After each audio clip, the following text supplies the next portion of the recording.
Maybe I should speak something, or I should speak Maharaj, something.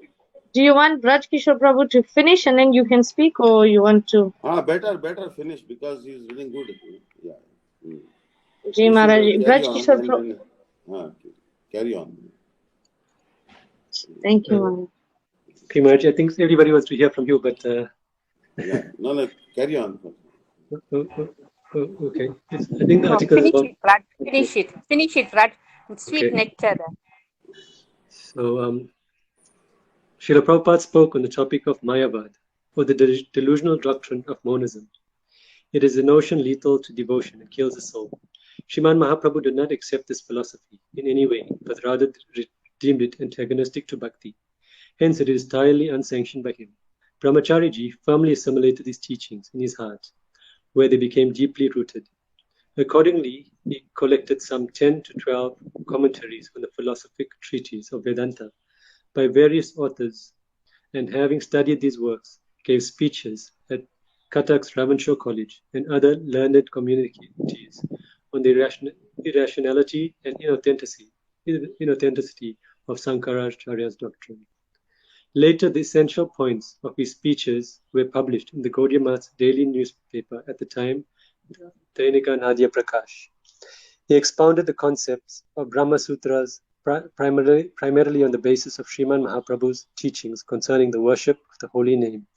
He wrote, "The word Brahma actually refers to Sabda Brahm, or divine sound vibration. This Sabda Brahm is what Sriman Mahaprabhu preached as Sri Nam Brahma, divinity incarnated as the holy name.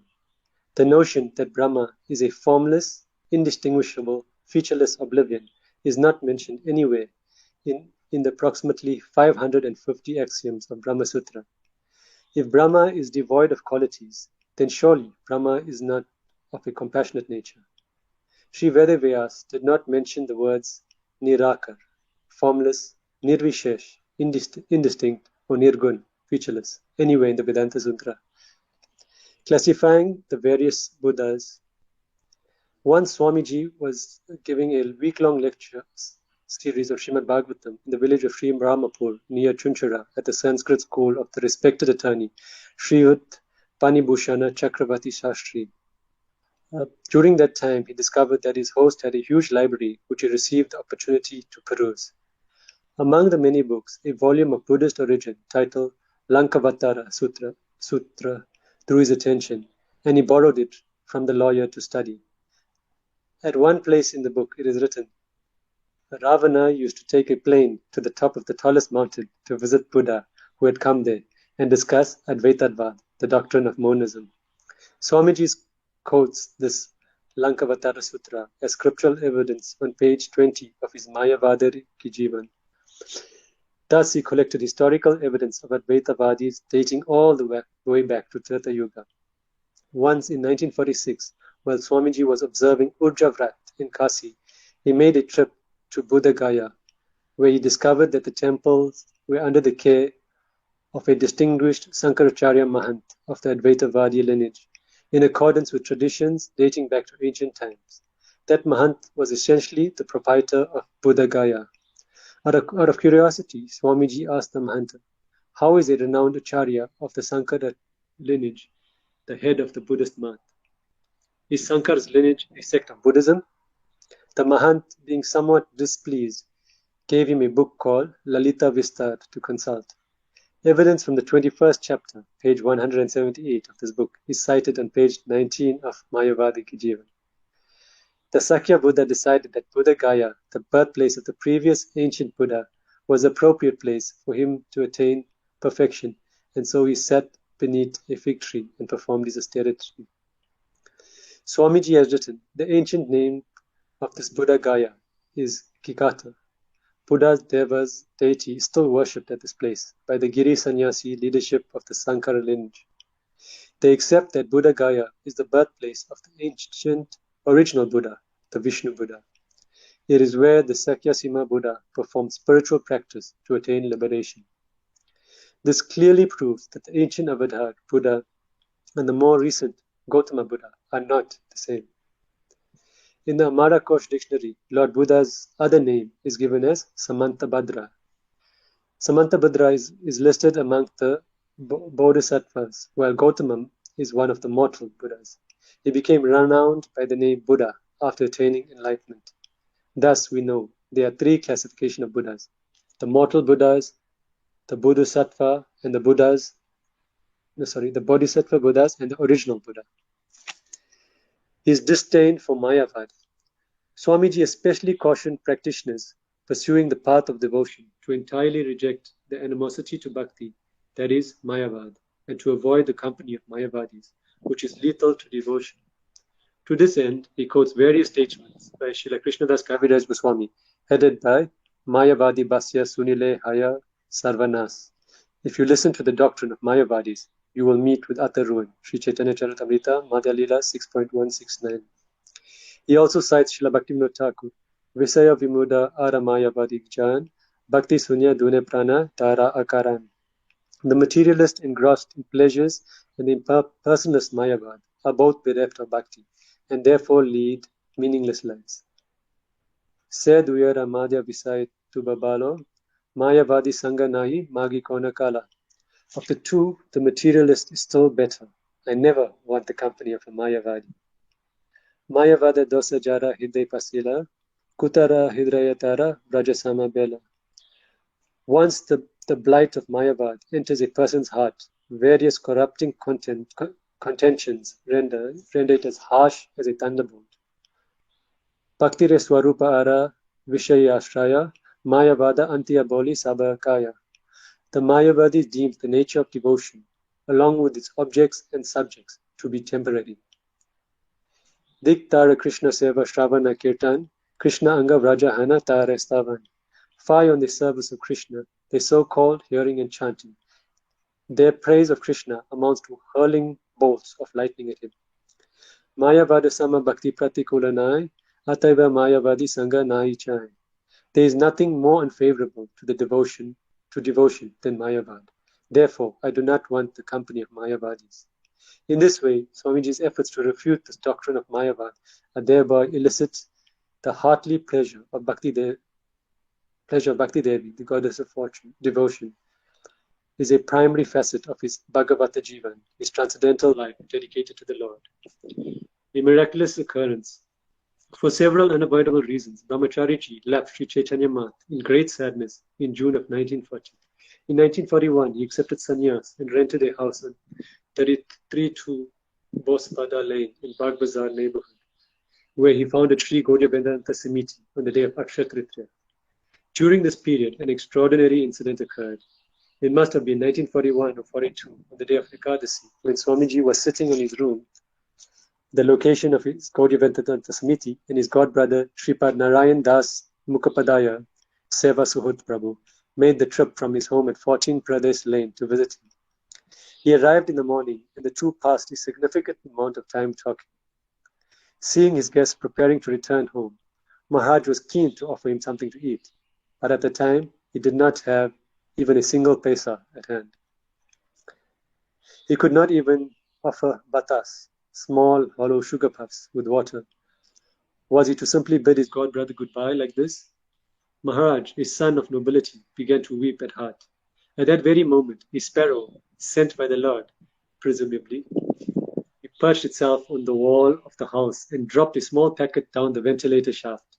The packet fell into the room and landed on the floor with a sound. When Sri Kesava Maharaj opened it, he saw there were 6 annas inside, about 35 paisa. Surely the gods have sent this, he thought. Summoning a brahmachari sevak, he asked him to purchase some sandesh, sweet curd, with that money. Thus he was able to lovingly offer his godbrother, Seva Sahut Prabhu, suitable prasad. After that, there was not 1 paisa left in his treasury, by which he might have something to offer, something for himself to eat. But just then, there was a knock at the main gate. A courier had arrived. It was incredible. Blessed is the Lord, who is so affectionate to his devotees, and blessed is his transcendentally causeless mercy, which makes the impossible possible. His affection for his devotees is unprecedented. The supremely worshipful Dridandi Swami, Sri Srimad Bhakti Sarvasagiri Maharaj, a godbrother of Maharaji, who has since attained the eternal abode, had sent a money order in his name for 100 rupees. Everyone who witnessed this incident was stunned and began to pray Shishi Guru Garanga again and again. Although he was in the grips of extreme poverty, Swamiji savored this mercy of Sri Bhagavan and felt encouraged to always be dauntless in his readiness to render service. Maharaji, should I not stop here?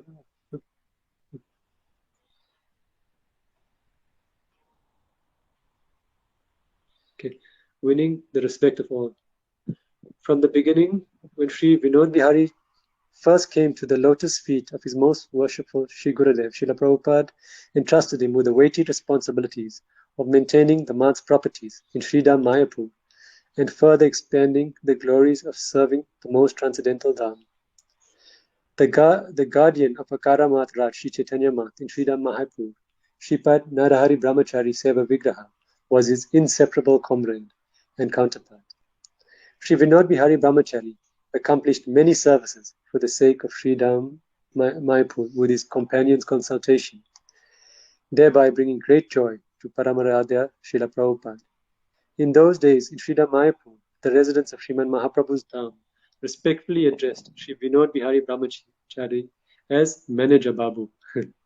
Hindus and Muslims alike all regarded him as a truly beneficent friend and well-wisher. At a word from him, everyone would heed his reconciliations, which were geared towards keeping rogues in check and nurturing the gentlefolk. He never indulged in any manner of wrongdoing. Because of his sound judgment and management, the poor rarely had to waste money on court visits and fees.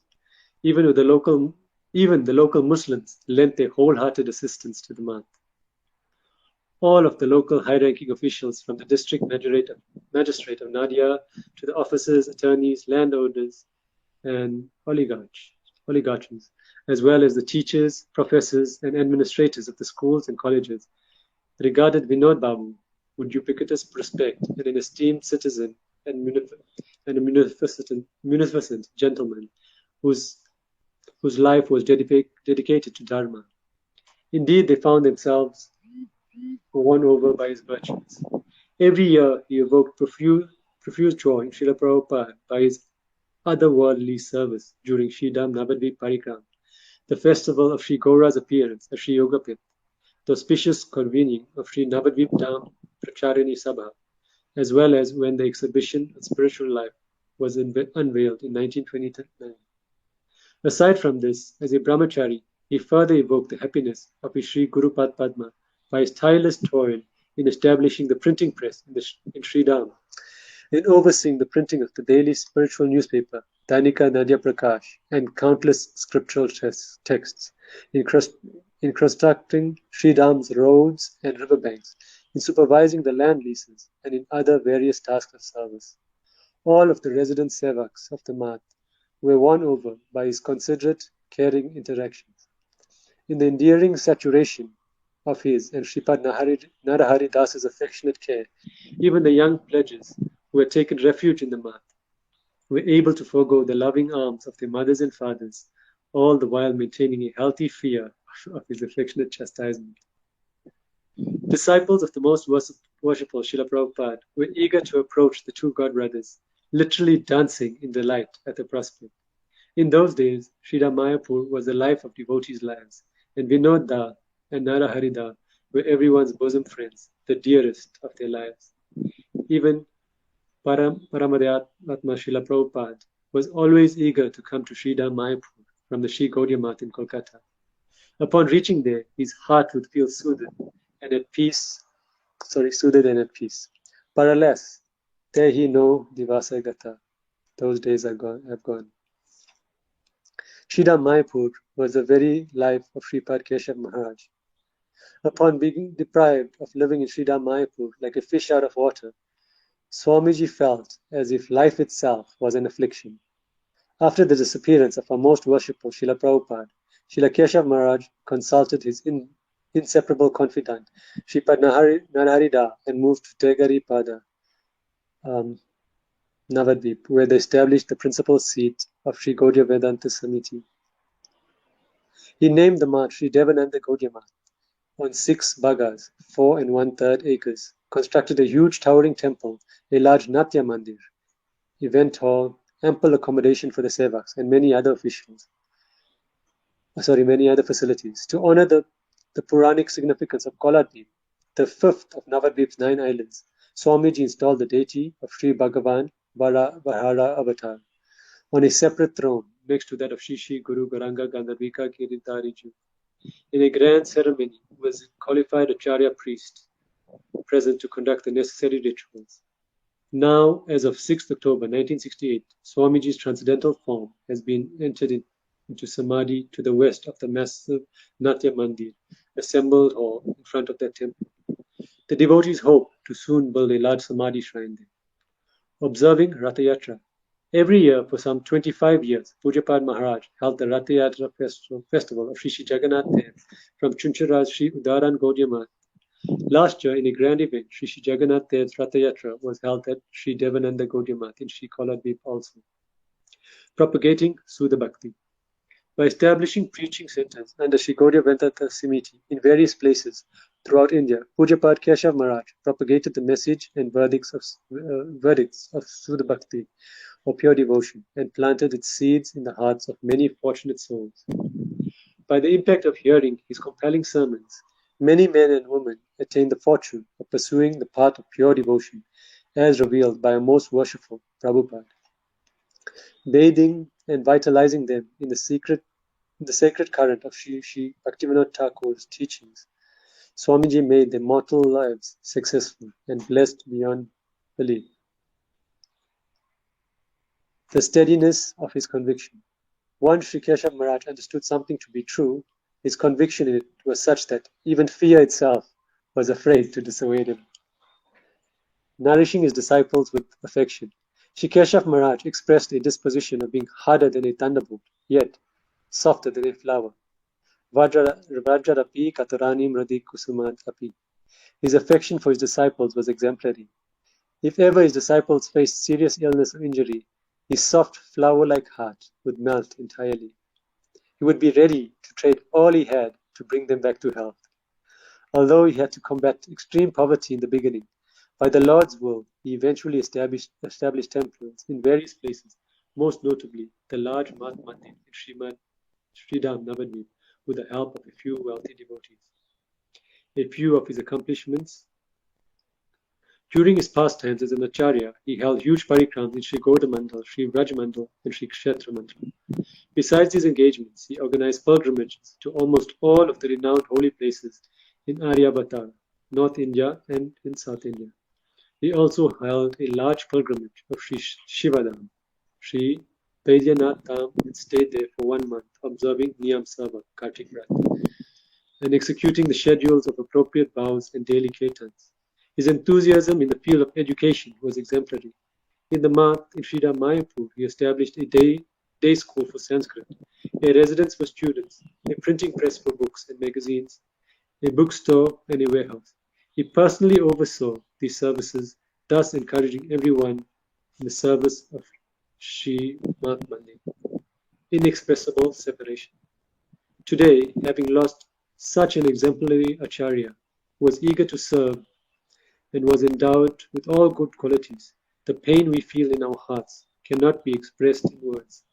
Separation from a godmother so completely dedicated to the service of Sri Guru Garanga and Sri Gauradam fills our hearts with extreme agony. May Sripad Kesava Maharaj be pleased with us. That is our pitiful prayer. Hare Krishna.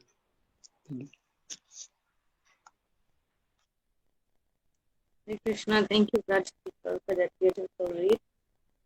Hare Krishna Maharaj, pranams.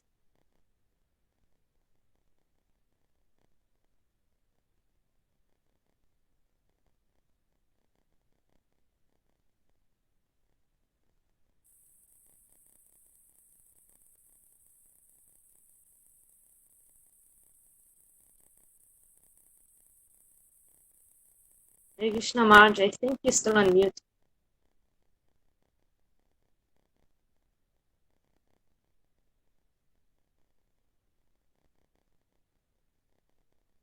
Yeah, Maharaj, you're still on mute.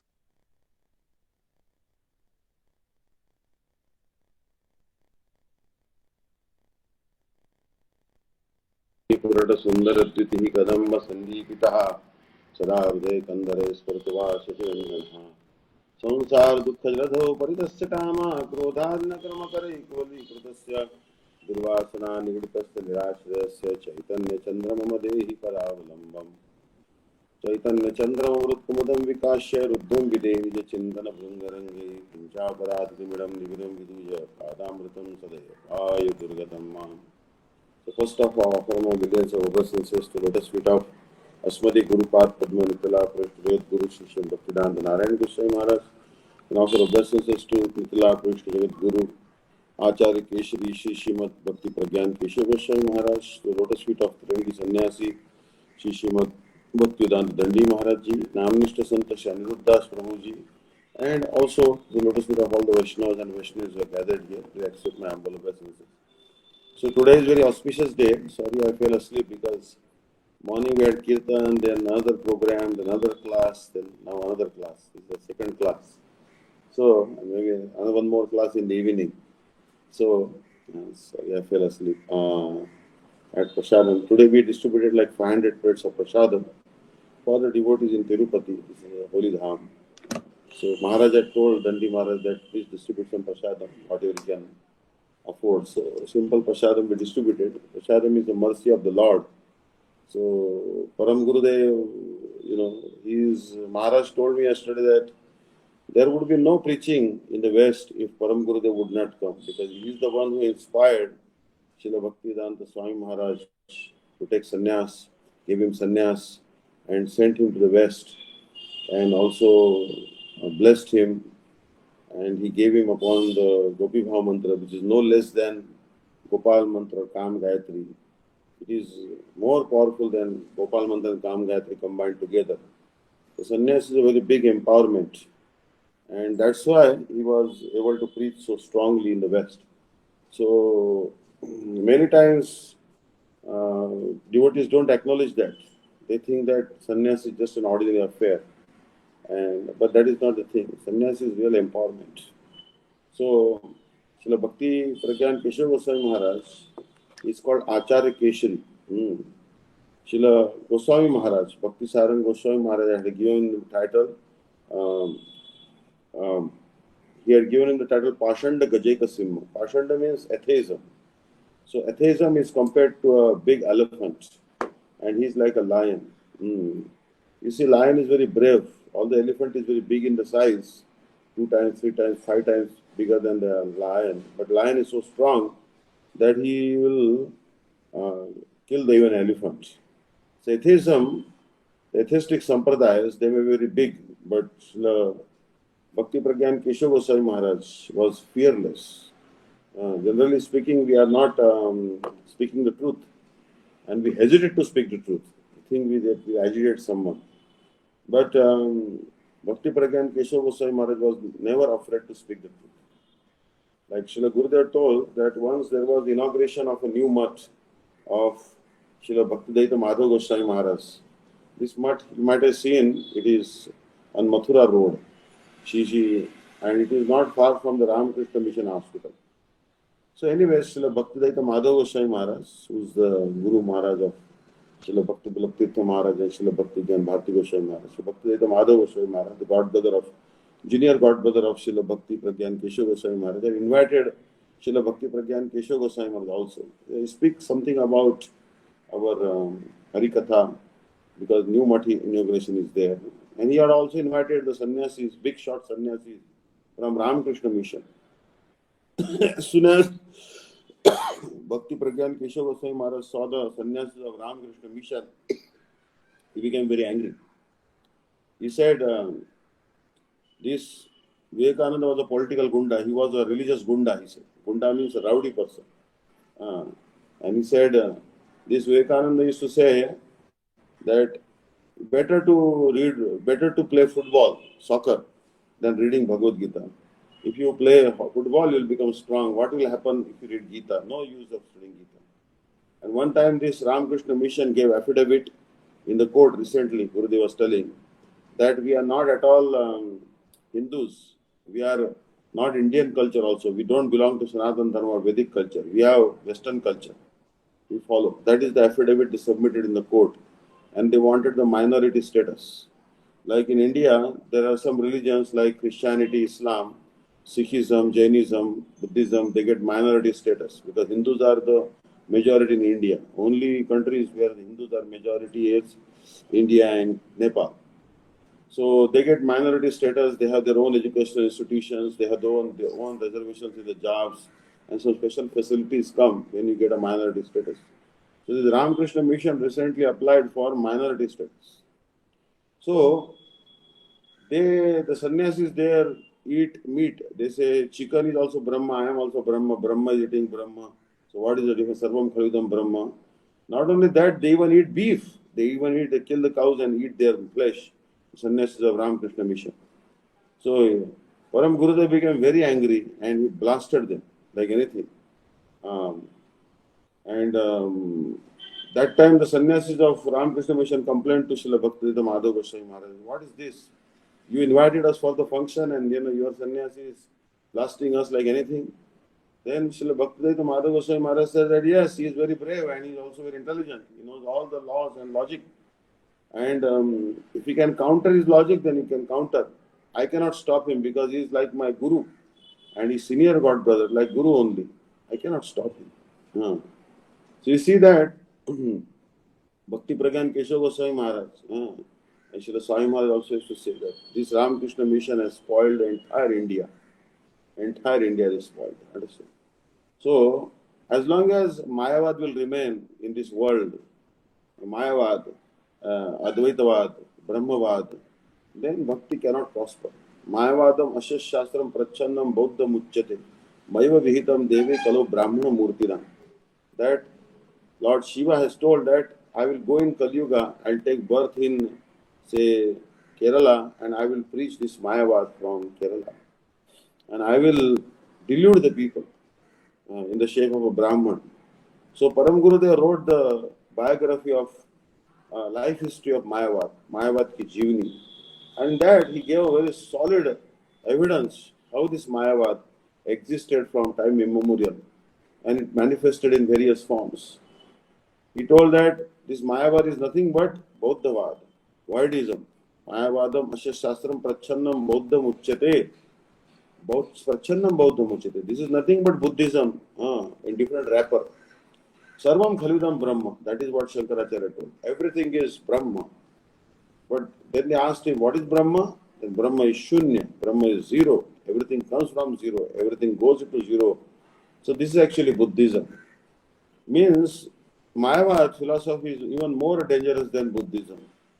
Because Buddhists are openly rejecting the existence of God. Openly rejecting the form of God.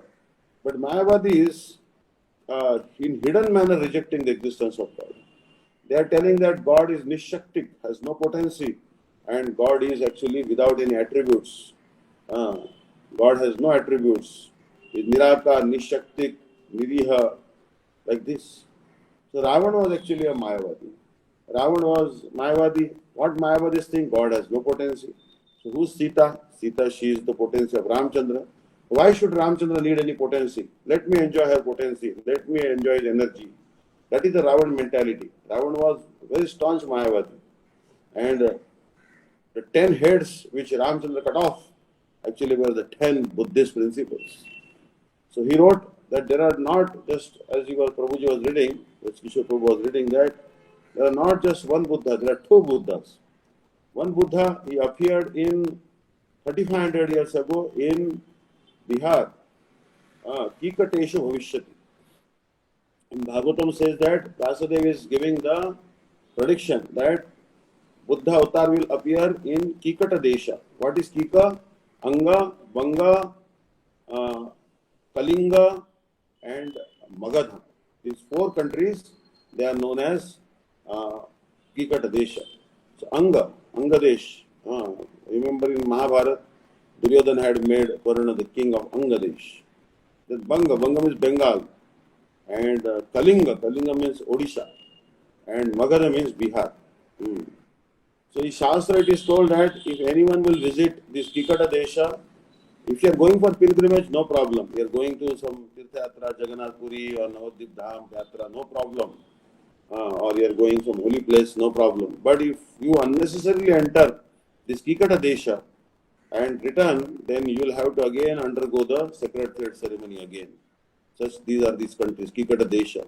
So this Kikata Desha, he appeared, Bodh Gaya, and he did austerities under that banyan tree. That was Vishnu Buddha. That Vishnu Buddha was not atheistic. He was not Nastic. Understand? And his name is given by Sri Jayadeva Goswami Pad. Nindasi yagya vidher ahaha shruti jatam sadaya rudhaya darshita pashubhatam keshavadrita buddha sharira jai jagadish hare jai jagadish hare jai jagadish hare. Lord came in the shape of Buddha and he told that don't follow Vedas. If any religion doesn't follow Vedas, then it is actually Gnostic philosophy. Understand? What is Gnostic? Those who don't accept the authority of the Vedas, they are called Gnostic. And those who accept the authority of the Vedas, they are called Astic. Understand? So, in India, there are some darshanas which are called Astic darshana, like Yoga darshan of Patanjali. It is an Astic darshan because it is based on Vedas. Also, Nyaya darshan and other philosophies are theistic philosophy. But there are also atheistic philosophy. What is this? This Buddha darshan is actually Gnostic darshan. So, but Vishnu Buddha, he did not preach atheism. He was preaching theism. But he said, don't follow Vedas, you follow me. But he was himself God. Because he didn't want people to kill animals. Understand? Why the Vedas, then the question comes in Hinduism, why that they tell that you kill animals? In Vedic literature also sometimes you see, oh, you can sacrifice one goat on this particular day, that particular day. This is explained that nivritti means renouncing these bad tendencies is the aim and object of the Vedas. But they give permission that intermittently you can engage in this activity, but not every day. So that your tendency is curtailed. But their aim and object is total renunciation and nivritti of these bad propensities. Example is given that there is a boy. That boy smokes cigarette every day. Every day it smokes one pack, 10 cigarettes every day. So teacher will tell him, my dear boy, henceforward, don't smoke every day. I allow you to smoke on Sunday. Then that student goes to all his classmates and says, Gurudev told that I should smoke, we can smoke on Sunday. That is not a generalized rule. This fellow is smoking every day, so he is told, okay, you smoke only on Sunday. So just to curtail his tendency. So like that the Vedas tell, don't eat meat at all. But if you cannot control on new moon day, you cut a goat and offer in sacrifice to Kali and then eat. Purpose is not that you should eat goat. You should altogether stop it. But to restrict the tendency, it is told like that. Those who cannot control at all, at least they will wait till new moon day. Once in a month it will come. Then eat only one goat. So at least they will not eat every day. So Param Gurudev told that this Buddha, Vishnu Buddha, was incarnation of Bhagavan. But 2500 years ago, Shakya Simha Buddha, in Shakya dynasty, one Buddha appeared. That Buddha was Gautam Buddha. And he was born in Lumbini in Nepal. And he was a thorough atheist. Understand? So there are two Buddhas. So very deep insights, Srila, in Mayavad Ki Jivani, I was reading that book, Srila Param Gurudev has given. And then he explained that how Shankaracharya, he tricked the whole world. We should never disrespect Shankaracharya. Mahaprabhu called him Acharya. He preached bhakti. So Mahaprabhu used to respect him as Acharya. Actually, Lord Shiva, he didn't want to preach Mayavad philosophy, but Lord Krishna specially requested him that there are many persons who are practicing the bhakti, and then they can get some spiritual power by practicing bhakti, and then they are using that spiritual power to harass others. So delude such demonic persons so that they will not be able to exploit the bhakti for doing harm to others. Understand? You can do bhakti to benefit others, and you can do bhakti even to harm others. That is also possible. For example, there are mantras to kill someone. If you chant that mantra repeatedly, like in Bhagavatam, you will see that there is a mantra, like the Vena was doing so many atrocities. So Vena, King Vena, then the rishis kill him by simply chanting the Hum Bhat. This mantra killed him. The mantra can revive someone who's dead and also can kill someone who's doing nonsense. So basically, mantras can also be used to harm others. Understand? So people were using the mantras to harm others. So Lord Shiva was told by Lord Vishnu that please delude the people, demonic persons, so they'll not practice bhakti. So he preached. So Shankaracharya was born in Kerala. And then Param Gurudev writes in Mayavad Ki Jivani that how Shankaracharya in childhood took sannyas by deception. How he was born, Shankaracharya, his mother, she was widow, and she was Shankaracharya's father had died, so she was living in a Shiva temple, and she surrendered everything to the priest of that Shiva temple, and from that Shiva temple priest, she conceived one baby. She became pregnant. Then, because she was widow and she became pregnant, she wanted to commit suicide. That time, Lord Shiva came in her dream and said that I am growing in your womb, please don't kill yourself. So she didn't kill herself, she didn't commit suicide. Then her father came. The girl's father came and somehow or the other saved her from suicide. So Shankaracharya was born. But Param Gurudev writes in Mayavad Ki Jivani that once Shankaracharya wanted to take sannyas, mother was not giving permission to take sannyas. So what Shankaracharya did, small boy, he created one crocodile by his illusion. And then the crocodile caught the foot of Shankaracharya. Then Shankaracharya didn't even try to rescue himself. His mother screamed at him, please shake your legs, somehow get out of the clutches of that crocodile. You are my only son, don't die, please do something. Then Shankaracharya remained completely quiet and he said, I will not make any attempt to rescue myself from this crocodile's clutches unless you give me permission for sannyas. Then she said, better you take sannyas rather than die. Let me see my son as a sannyasi rather than dead. So immediately he made that crocodile which he had created by his illusory potential to disappear, and then he said, I am going now, I am taking sannyas. Then his mother told that you are taking sannyas, but you are my only son. When I die, who will do my final rituals of funeral? Then he said, wherever I am, mother, I will come. And Shankaracharya indeed came. But Param Gurudev was telling that he took sannyas by deception. Understand? He took sannyas by deception. And he could not defeat even one single Vaishnava in his whole life. He also defeated Mandan Mishra. Mandan Mishra was actually was a Karmakandi, and he was a Brahman, and he went to debate. Shankaracharya went to debate with Mandan Mishra. So Mandan Mishra said, he told Mandan Mishra that someone should judge who has won the debate and who has lost the debate. Then Mandan Mishra said, my wife Saraswati is very educated. She will decide whether one who has won and who has lost in the debate. So debate began, and Mandan Mishra was defeated by Shankaracharya. Saraswati was a very just wife. She told she could not tolerate that her husband was defeated by Shankaracharya. So she started asking questions on behalf of the husband. She said, I can ask some question on behalf of my husband. You please explain me the Kamakala, the art of conjugal love. Actually, a sannyasi, Param Gurudev writes in that book, a sannyasi and brahmachari, if he doesn't know anything about art of eroticism, then that is his great success in life. Sannyasi and brahmachari should be like a child. I should have no idea about the erotic life. But Shankaracharya, he thought that I will be defeated if I don't answer the questions about erotic life of Saraswati. So he went inside the body of a king who had died.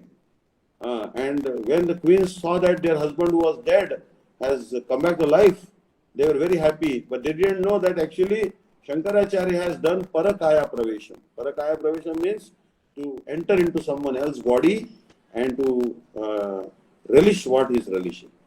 And in this way, he learned the art of eroticism from the chief queen of that king. And then again, he came back in the body of a sannyasi, and then he explained the art of eroticism to Saraswati and defeated Saraswati and Mandan Mishra like this. So this was actually very tricky thing which Shankaracharya did. Understand? No sannyasi should do like that. Understand? So Param Gurudev writes that how by trick, by hook or crook, Shankaracharya preached Mayavad all over the world. But then he explains very shocking truth about Shankaracharya, that how Shankaracharya perished. Then he writes in that book Mayavad Ki Jivni that Shankaracharya went to one Lama in Tibet. Tibet is the upper portion of India. Now it is separate country. Now it is part of China. So when he went to Tibet, in Tibet, he came across one Lama. One Lama, the Buddhist guru, he challenged Shankaracharya that please debate with me. Shankaracharya was also preaching Buddhism only in the name of Mayavad, and then that Buddhist was already preaching Buddhism. So both started debating, and that Lama was so expert in the logic and argument, he defeated Shankaracharya. And before they started debating, there was a condition that whoever will lose in the debate will have to jump in the boiling pot of oil, hot oil. That he'll meet very, very gory and very, violent death like that. And Shankaracharya lost, and there was cauldron of hot oil and cooking oil, and that he had to jump, and that is where his samadhi is there. So in this way, Shankaracharya was finished. But actually, so all these details, the entire life history of Mayavad, but Shankaracharya was not the first Acharya of Mayavad. This Mayavad also was prevalent in this world with Ravana, Hiranyakashipu. They all were Mayavadis, actually. The big demons were Mayavadis.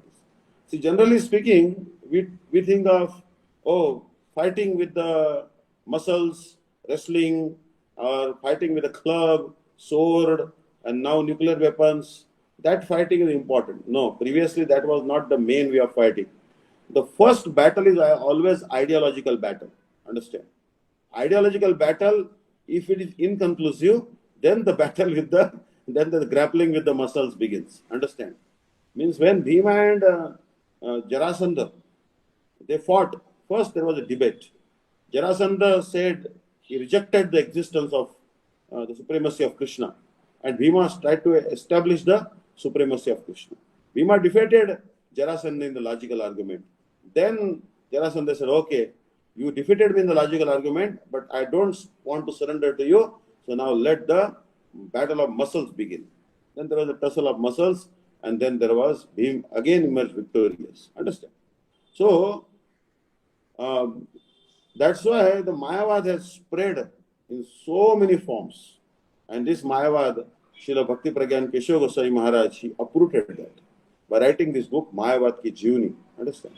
So Srila Gurudev published that. I read that book. And then Param Gurudev writes that how in Karnataka, the greatest refutation of Mayavad came from Srimad Madhvacharya. Madhvacharya wrote Mayavad Shata Dushani, 100 defects in the Mayavad philosophy. Later on, Madhvacharya's grand disciple, means Madhvacharya disciple, Sri Jayatirtha, he wrote Nyaya Sudha. And again he defeated Mayavad by logic and argument. Again Vyasatirtha, Prahlad Maharaj incarnated as Vyasatirtha, and Vyasatirtha defeated Mayavad.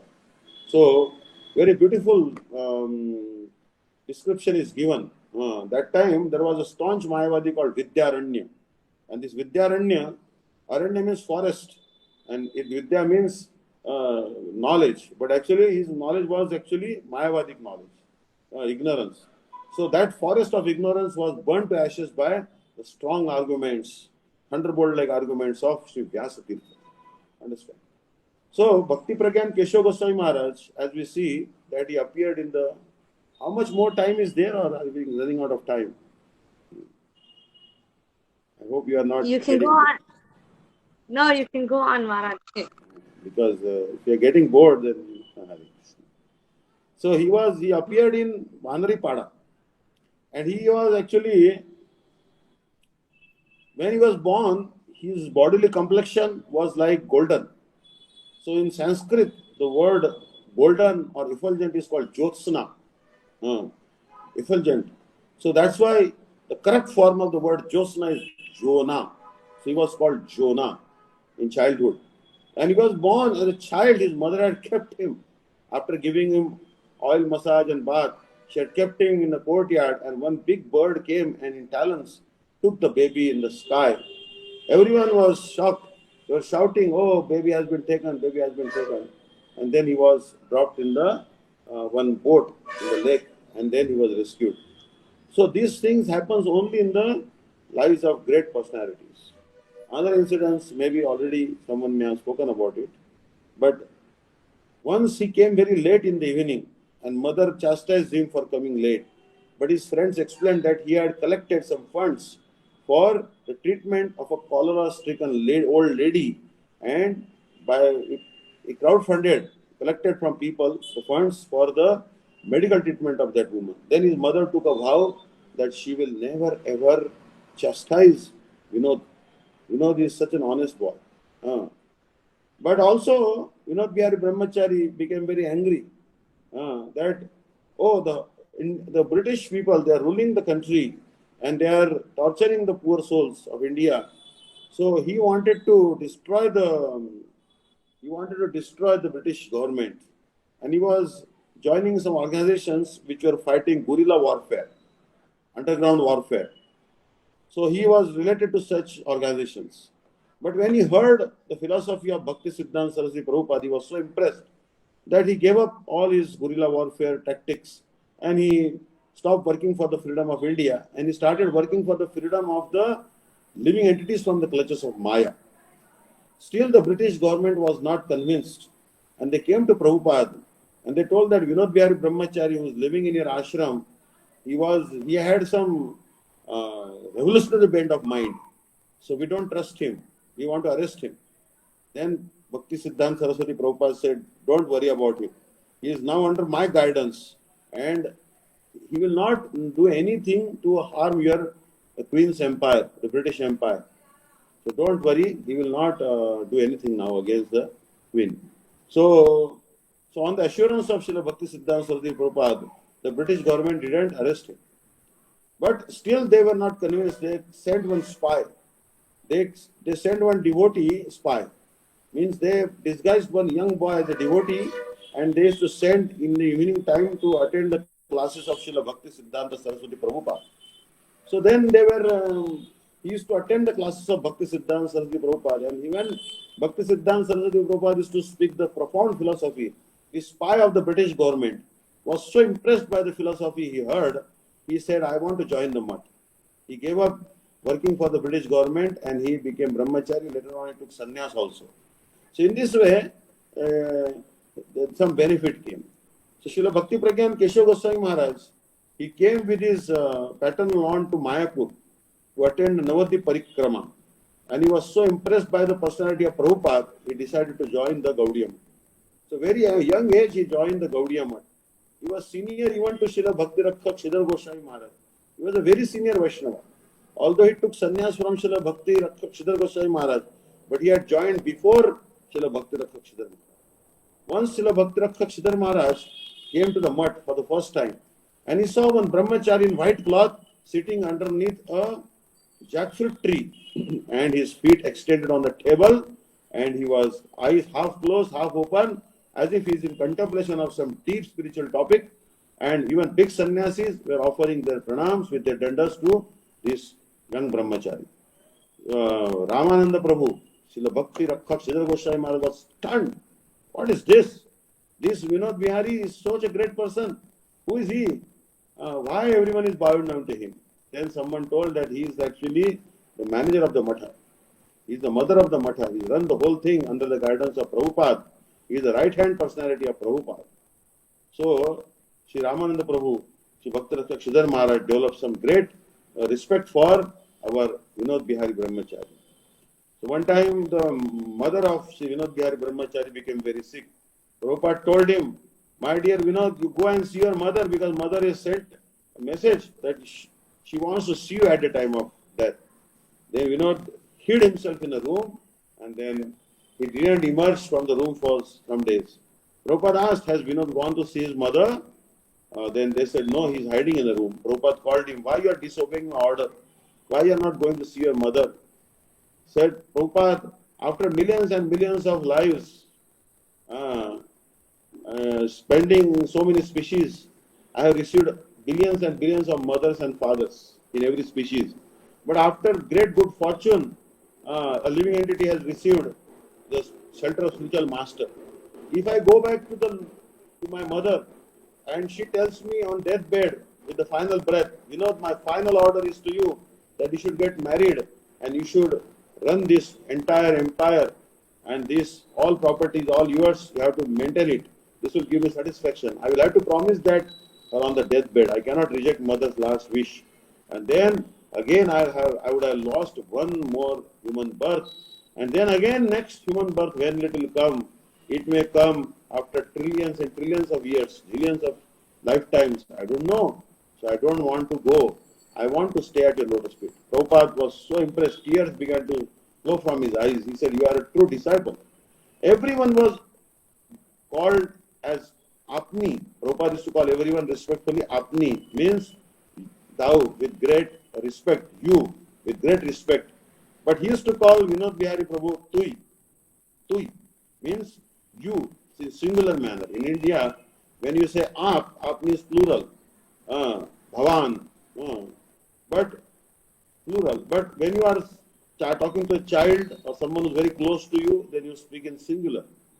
So he used to speak in singular case with him, Tui. And also Vinod Bihari never used to offer obeisances to Prabhupada from front. He used to also always offer his obeisances to Prabhupada from a corner, from behind a door or behind a wall or little away where Prabhupada will not see him offering obeisances. Because Prabhupada was such a humble personality.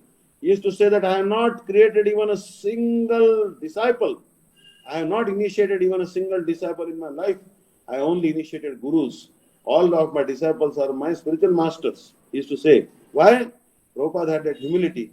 He said that only because I have these young boys and girls, I have ability to speak Harikatha. They remind me of Krishna.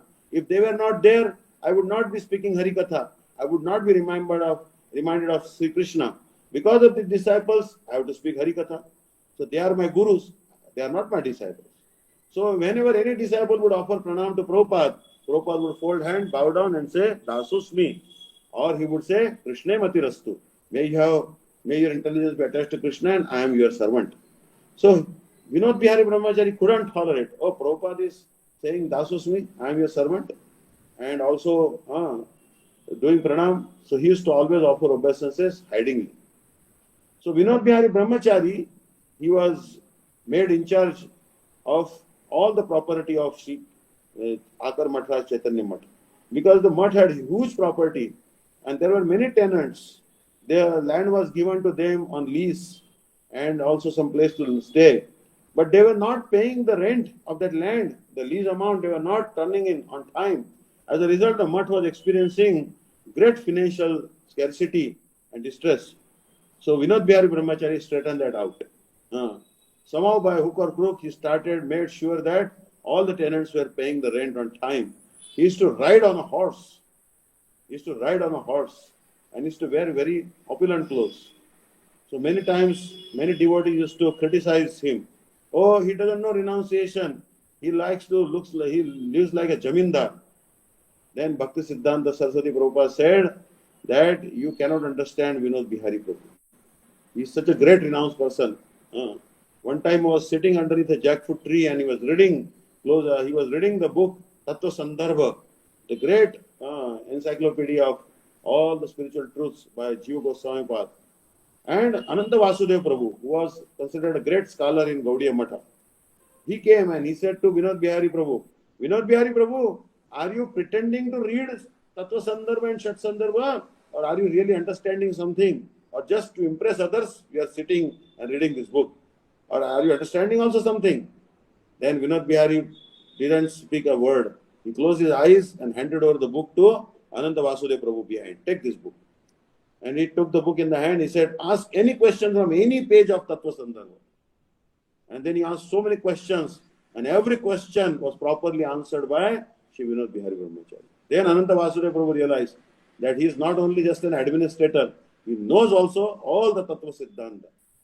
You can see, the Gurudev gives an example of the Radha Vinod Bihari Tattvashtakam, the great poetry written by Srila Bhakti Prajnana Kesava Goswami Maharaja.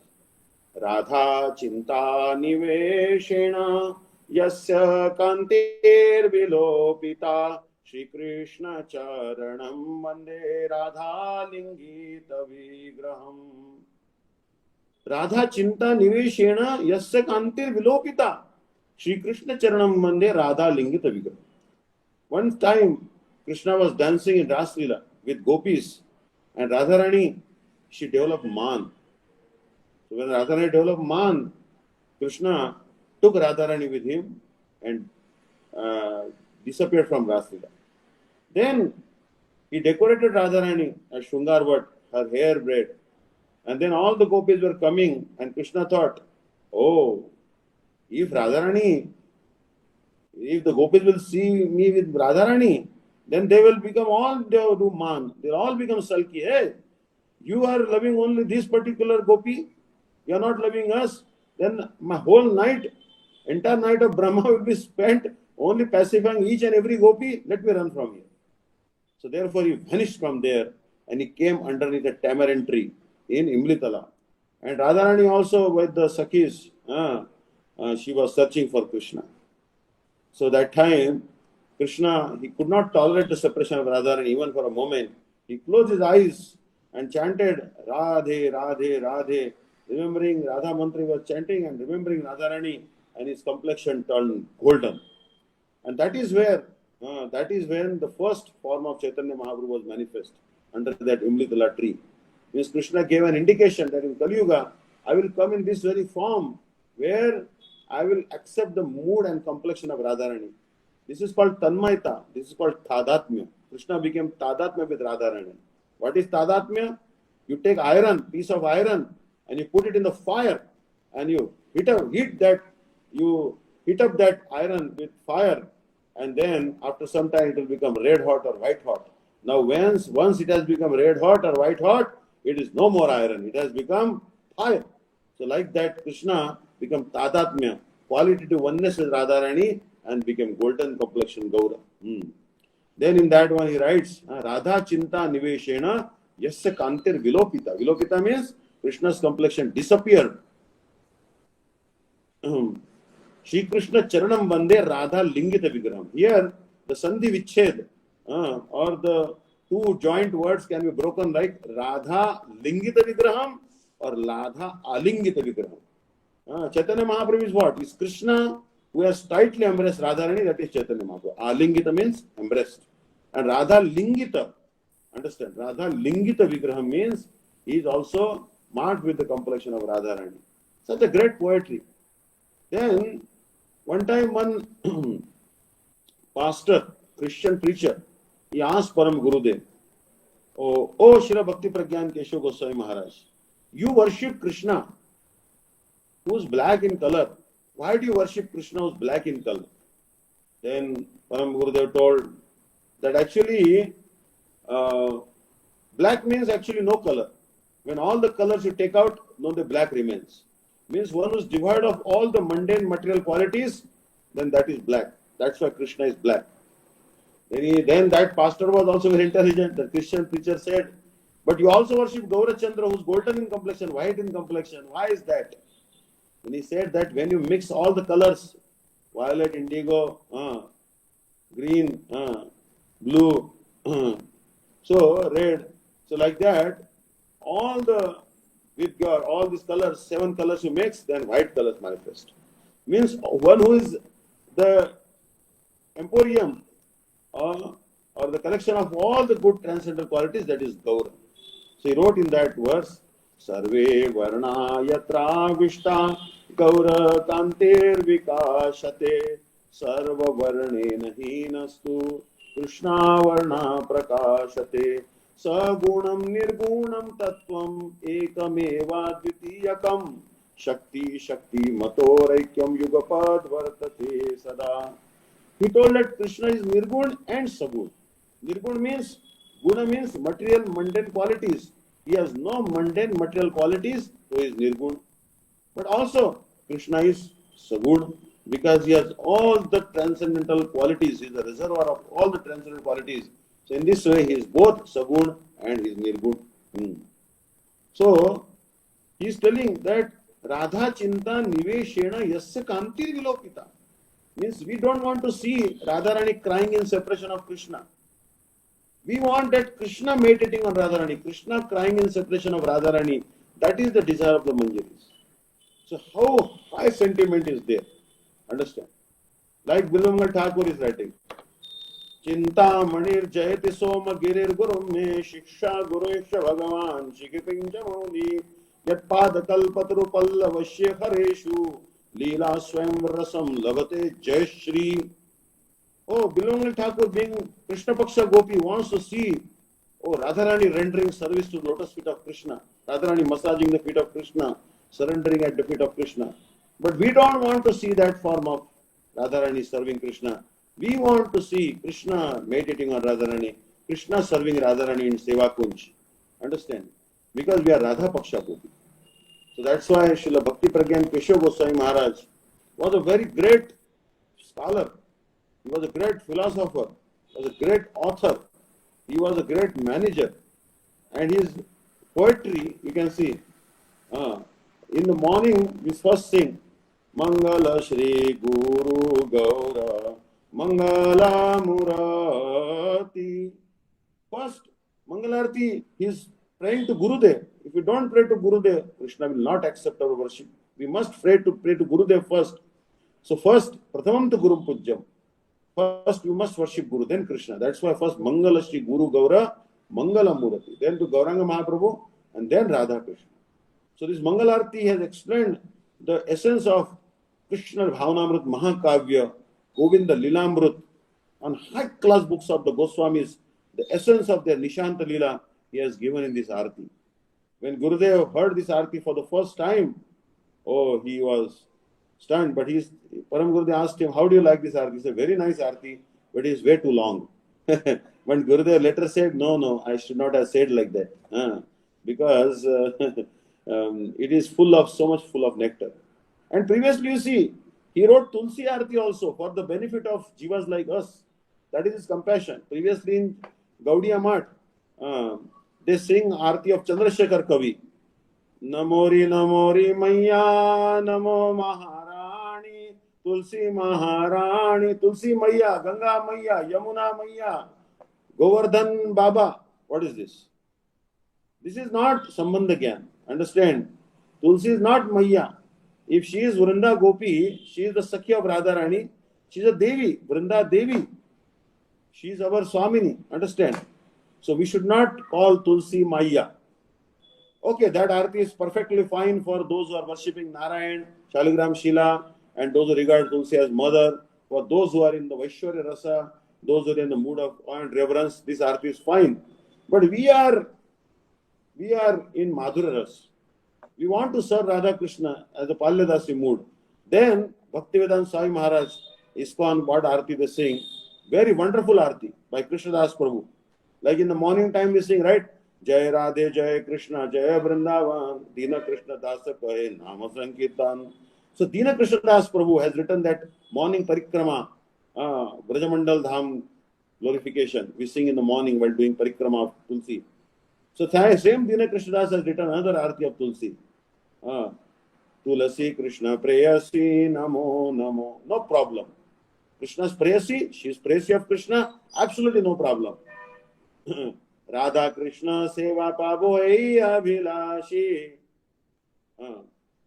But Mora Abhilash Vilas Kunje Diovas. Nayane Herivo Sada Jugal Jugruparashi. Please give me residence as a Palyadasi or Manjari in the Vilas Kunja of Radha Krishna. and so that I can see their sweet, confidential, amorous pastimes in Nibrud Nikunja. Now, this type of sentiment, which is explained by Dina Krishna Das in that Arti, which is sung in ISKCON, is extremely lofty, very high. Common people cannot understand. It is way beyond their understanding. So, what Param Gurudev, being very kind to the new devotees, he wrote an Arti which is actually very glorious. Namo Namo Tulsi Krishna Preyasi Namo Namo Radha Krishna Nitya Seva Eira Vilash. I want eternal service of Radha Krishna. Both Artis are same. Krishna's Prabhu's Arti and Param Gurudev Arti same up to this level. But then he says, Morai Abhilash, Mayapure Diovas, Morai Abhilash, Navadvipe Diovas, Morai Abhilash, Vrindavane Diovas. 3 times. Means my desire, I should get residence in Mayapur, Navadvip and Vrindavan. Understand? Because Mayapur is Abhinna Vrindavan, is Abhinna Gokul. So those who are residing in Mayapur, they are already residing in Gokul and Vrindavan. So in this way, the mercy of Chaitanya Mahaprabhu they will get, the conditioned jivas. Because for liberated persons, Vrindavan is very glorious. Many people say, I am going, Prabhu, I am going to Vrindavan, I am going to Radhakund, I am going to Govardhan. I will do bhajan there. I will not hear Harikatha from any Vaishnava. I will not associate with any Vaishnava. Every day I will chant 2 lakh, 3 lakh and I will do bhajan there. But not possible. Why not possible? With all the anarthas in the heart, the anarthas will not let that person do bhajan. Vrindavan is very great, the topmost place in the world. Radhakund, Shamkund and Govardhan, topmost place. But for who? One who is free from anarthas, liberated person. But for a conditioned jiva, better to stay at the lotus feet of Gurudev, do some seva to Gurudev and hear his Harikatha, be under the guidance. Understand? Otherwise, he will cause his own ruination. Understand? So therefore, he is in his Arti, his Tulsi, he is telling, Jagatera jata phula kabhu nahe samatula sarvatyaji Krishna tavapatra manjari vilasi Tulsi Krishna preyasi namo namo. Means all the flowers in the world, all the golden ornaments in the world, they are not equal to even one leaf of Tulsi. Then a story is told that Radharani went to Kurukshetra, Narad Muni came to Kurukshetra, Narad Muni told, oh, I want something in charity from Satyabhama. Satyabhama said, whatever you want, I will give. Finally, Narad Muni said, I want Krishna. He was taking away Krishna. Then Satyabhama said, I will give you gold equivalent weight of Krishna. Gold equivalent to the weight of Sri Krishna. But they put Krishna in one side of the balance and the gold in the other side of the balance. Krishna was still heavy. Then Radharani came and one tulsi leaf she dipped in the tears of her eyes and wrote Krishna Nam on that. And immediately Krishna was in the sky and that the side of the balance where tulsi leaf was there was heavier. It was lowered. Why? Tulsi is heavier than Krishna. She is Krishna Bhakta. One tulsi leaf is heavier than Krishna. And Krishna Nam is also non-different from Krishna. So Krishna Nam and Krishna are equal in weight. But Tulsi is heavier. So because of Tulsi, the Tulsi leaf which Radharani had written the name of Krishna, then Krishna was measured. So you can see the glory of Tulsi. Tulsi is so glorious. Even any person will worship Tulsi. So that's why Param Gurudev, the Arti he has written. He is amazing Arti actually. O Govrinde Maharani Krishna Bhakti Prajnana Tomara Pada Patale Deva Rushi Kutuhale Sarva Tirtha Laye Tandrahana Divasi. Beautiful poetry. Pada means feet. Pa means drink. The trees drink water by their feet, so they are called Padapa. So Tulsi is called Padapa. Tomara Padapa Tale Deva Rishi Kutuhale. Even the great sages and all the demigods reside at the root of Tulsi Devi. Means where Tulsi is present, all the sages, all the demigods, entire spiritual world and Golok Vrindavan is present at the lotus feet of Tulsi. So she is the bestower of Krishna Bhakti. Such beautiful Arti he wrote. So in this way, later on one Gaudiya Math took that Arti and they changed the last line where Param Gurudev's name was mentioned and they read their own name and then they published it. Then Param Gurudev said that imitation is the best type of this thing, glorification. So no problem. He didn't say, at least they are using my Arti. Although they had thrown out my name and they put their own name. Mangal Arti also like that. So His arti is amazing. So he was a transcendental poet and he was fearless speaker. Once he went to Assam, and in Assam they accept one incarnation of God called Hankardev, Shankardev or Hankardev. They say that he is the incarnation of Bhagwan, and they say that Bhagavatam has not 12 cantos, there is 13 cantos in Bhagavatam. They have written one more canto of Bhagavatam. So then Param Gurudev there started speaking Harikatha. In the Harikatha he mentioned, hey, listen, those who eat meat, fish, eggs, and those who drink liquor, their mouths are not mouths, they are gutters and sewage holes. So hearing that, people began to pelt stones, tomatoes and everything. There was pandemonium everywhere. They were so angry. Why are you speaking like this? That our mouths are like gutters. We eat meat. So then Param Gurudev never was afraid. The next day, they all came to argue with him. So you tell that Shankardev is not Bhagwan, but you tell that Chaitanya Mahaprabhu is Bhagwan. What proof you have that Chaitanya Mahaprabhu is Bhagwan? Then he told Sajjan Sevak Brahmachari, means Bhakti-Vidanta Vaman Goswami Maharaj, get up, Sajjan Sevak, get up. So, used to call him Santosh actually. Santosh, get up. And then he got up and he rattled off.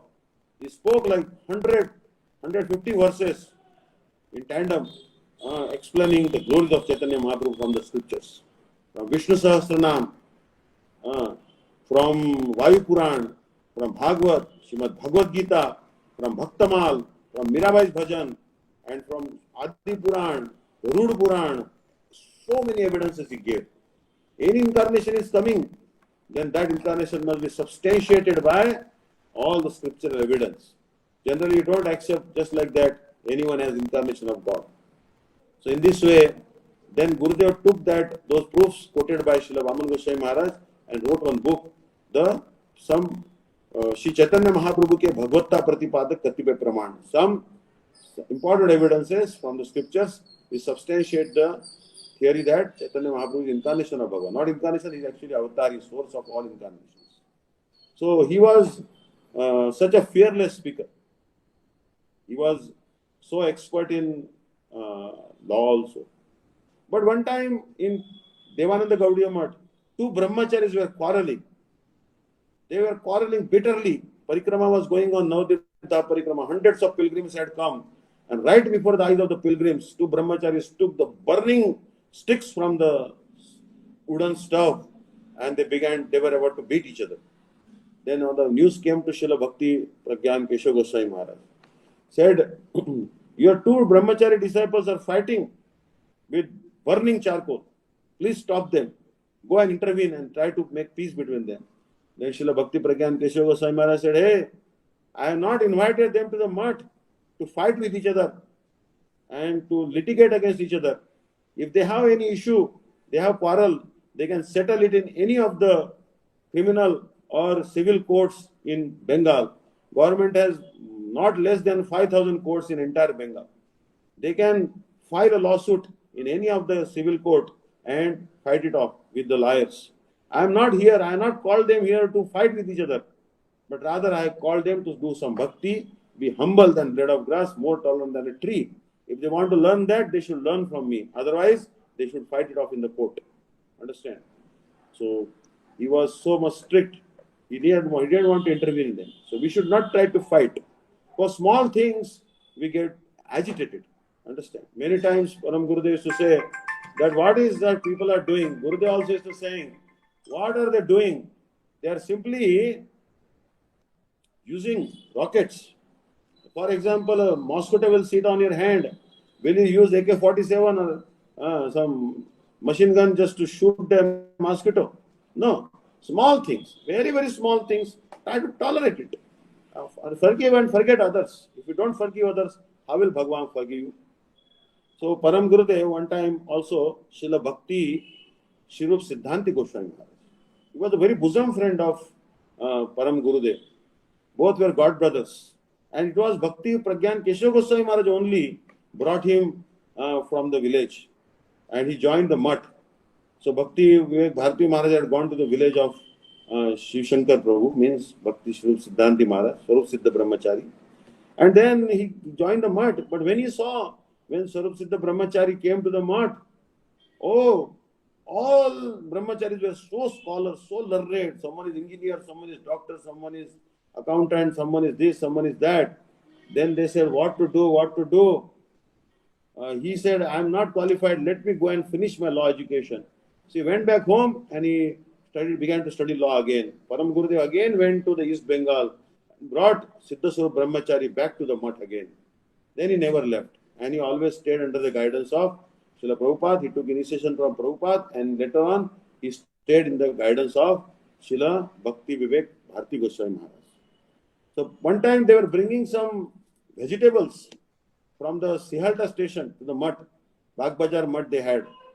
And there were 2 bags. They had done some bhiksha. And one bag was very heavy, other one was little light. So there was a quarrel between them. Siddhaswara Brahmachari said that because I am younger than you, I must take the load of bigger bag. The Param Gurudev said, because I am older to you, I must take the bigger bag. And they were quarreling. Generally speaking, we are quarreling with our God brothers and God sisters who will take the bigger chunk of seva. We will want to take less seva and give more seva to God brother and God sister. But here the example of God brothers who want to take bigger seva and give lighter seva to the younger God brother. So they were fighting for that.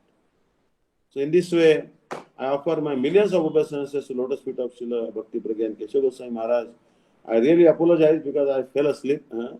But I think time getting late now. Hare Krishna. Vanchakalpatarubhasya kripa sindhubhyo paritanam pavanebhyo Vaishnavebhyo. Vaishnavaya Namaha. Hare Krishna. Hare Krishna. Hare Krishna.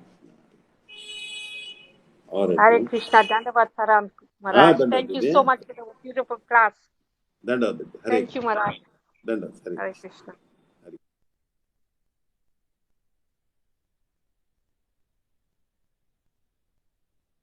Hare Krishna. Hare Krishna, dear devotees. Thank you for that.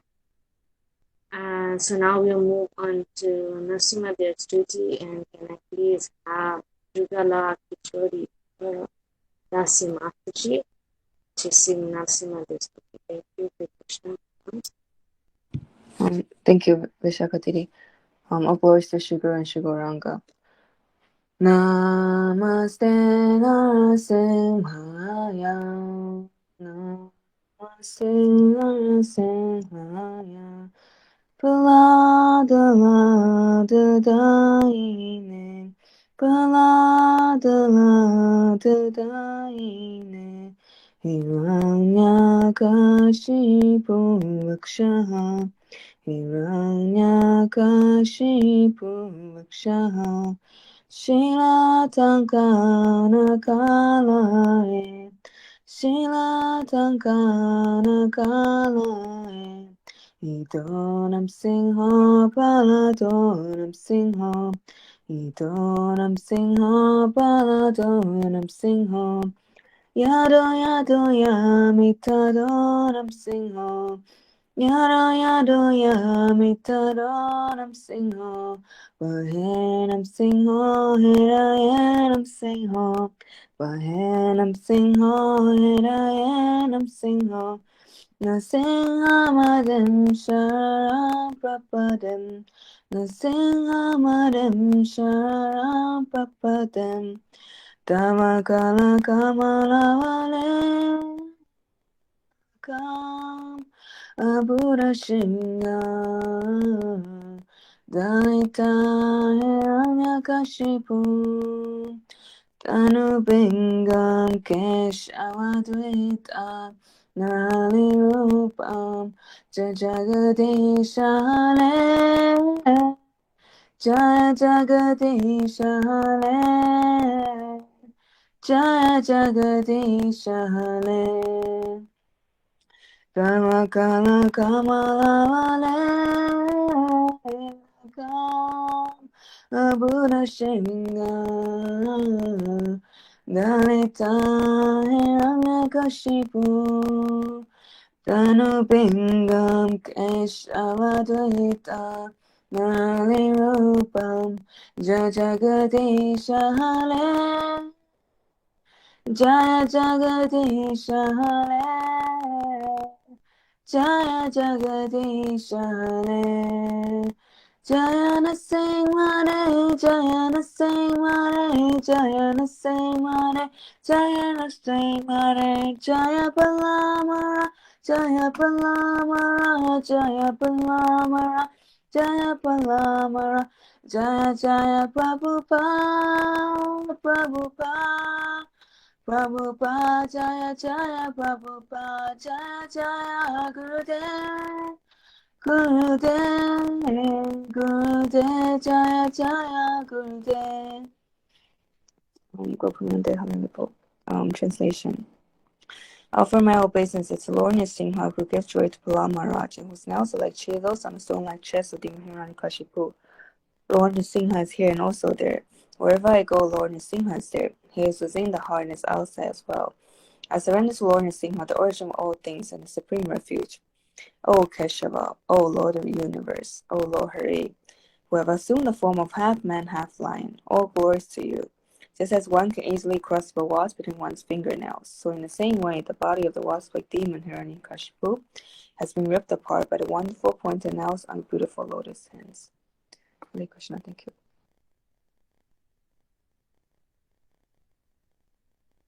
Hare Krishna, thank you, Jagala Mataji, for that. Did he add the